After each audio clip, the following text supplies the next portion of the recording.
Hello guys. Hello guys, मैं Ramlal Singh, Ram trick centre में आप सभी का स्वागत है। आज यह संविधान का दूसरा वीडियो है। हम लोग एमसीक्यू का सीरीज चला रहे हैं उसमें। तो ये सेकंड है उद्देश्य का, उसी को हम लोग प्रस्तावना भी कहते हैं। चलिए स्टार्ट करते हैं।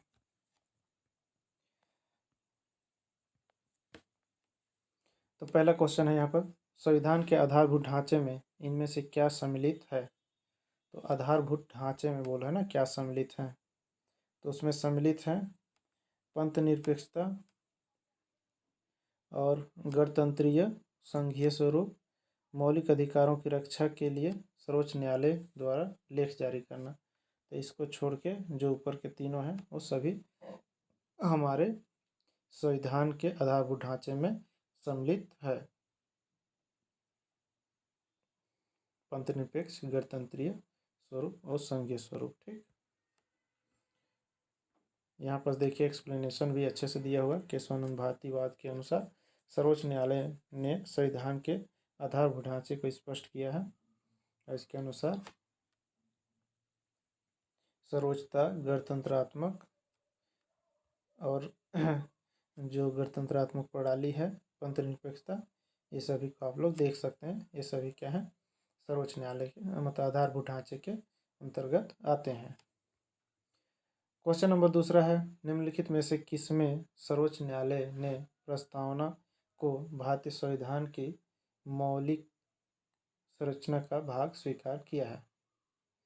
तो केशवानंद भारती ने किया है। ठीक, क्वेश्चन नंबर तीसरा है, भारत के संविधान की उद्देशिका कितने प्रकार के न्याय के बारे में बात करता है। तो 3 प्रकार के न्याय के बारे में बात करता है। सामाजिक न्याय, आर्थिक न्याय और राजनीतिक न्याय के बारे में बात करता है। फिर है नेक्स्ट क्वेश्चन है, हम भारत के लोग शब्द का प्रयोग भारतीय संविधान में कहाँ किया गया है। तो संविधान की प्रस्तावना में किया गया है। ये देखिए लिखा है, उसका अर्थ होता है कि जनता सर्वशक्तिमान है और किसी बाह्य सत्ता पर अधीन नहीं है। ठीक, संविधान को एक पवित्र दस्तावेज किसने कहा है। तो B.R. अम्बेडकर जी ने कहा है। तो ऐसे जो कथनात्मक जो क्वेश्चंस हैं वो बार बार पूछे जाते हैं, तो याद रखिएगा। ठीक, प्रस्तावना हमारे प्रभु संप्रभु प्रजातांत्रिक गणतंत्र की जन्म कुंडली है, यह किसने कहा था। तो निम्नलिखित में से भारतीय संविधान की प्रस्तावना को हमारे संप्रभु प्रजातांत्रिक गणराज्य की कुंडली KM मुंशी जी ने कहा था। ठीक, तो याद रखिएगा। नेक्स्ट है, निम्नलिखित में से कौन एक भारतीय संविधान के उद्देशिका को प्रतिबिंबित करता है। तो प्रतिबिंबित। ठीक, तो इसमें है संविधान की प्रस्तावना जो है वो पूरे संविधान के उद्देश्य को प्रतिबिंबित करता है। संविधान का मुख्य उद्देश्य क्या है। तो भारतीय जनता को सामाजिक, आर्थिक और राजनीतिक न्याय देना, विचार, मत, विश्वास और धर्म और उपासना की स्वतंत्रता, प्रतिष्ठा, अवसर की समानता। तो ये याद रखिएगा 352। आर्थिक न्याय किस में उपबंध किया गया है। तो उद्देशिका और राज्य के नीति निर्देशक तत्वों में जो है वो आर्थिक न्याय का उपबंध किया गया है। इसके बाद जो है नेक्स्ट क्वेश्चन, भारतीय संविधान का कौन सा भाग है जिसमें संविधान की आत्मा कहलाता है। तो ये उद्देशिका ही है जो भारत संविधान का आत्मा कहलाता है। ठीक, नेक्स्ट क्वेश्चन देखिए, भारतीय संविधान को और क्या क्या कहा जाता है। तो भारतीय संविधान की आत्मा, प्रस्तावना या उद्देशिका। जवाहरलाल नेहरू ने प्रस्तावना को संविधान की आत्मा कहा है। तो जवाहरलाल नेहरू जी ने संविधान की प्रस्तावना को आत्मा कहा। ठीक, B.R. अम्बेडकर जी ने कहा आर्टिकल 32 को संवैधानिक उपचारों के अधिकार को संविधान की आत्मा कहा। B.L. ऑस्टिन ने नीति निर्देशक तत्व को भारतीय संविधान की आत्मा कहा है। तो तीनों लोग आत्मा आत्मा ही कहे हैं, लेकिन पंडित जवाहरलाल नेहरू जो है वो प्रस्तावना को कहा है। B.R. अम्बेडकर जी हैं वो आर्टिकल 32 को कहा है। और B.L. ऑस्टिन जो है, B.L. ऑस्टिन वो नीति निर्देशक तत्वों को कहा है। तो ध्यान रखिएगा। भारतीय संविधान की प्रस्तावना में समाजवादी शब्द किस संशोधन द्वारा लाया गया? तो 42वां द्वारा लाया गया था समाजवादी शब्द को। ठीक। वोट देने का अधिकार राजनीतिक अधिकार है। धर्मनिरपेक्षता के लिए निम्न में से कौन सा सही नहीं है? तो धर्मनिरपेक्षता के लिए कौन सा सही नहीं है? राज्य का कोई धर्म नहीं है, ये सही है। सर्वधर्मों का समान आदर करना, ये भी सही है। धर्मनिरपेक्षता भारत के संविधान का अभिन्न अंग है, ये भी सही है। लेकिन यह मनुष्य एवं भगवान के संबंध पर आधारित है, ये गलत है। ऐसा कुछ भी नहीं कहा गया है। इनमें से कौन हमारे संविधान का प्रस्तावना का अंश नहीं है? तो प्रस्तावना का अंश नहीं है बोल रहे हैं ना। तो धर्मनिरपेक्षता है, समाजवादी है, प्रजातांत्रिक गणराज्य, संघवाद के बारे में कुछ भी नहीं कहा गया है, संघ या संघवाद के बारे में। ठीक।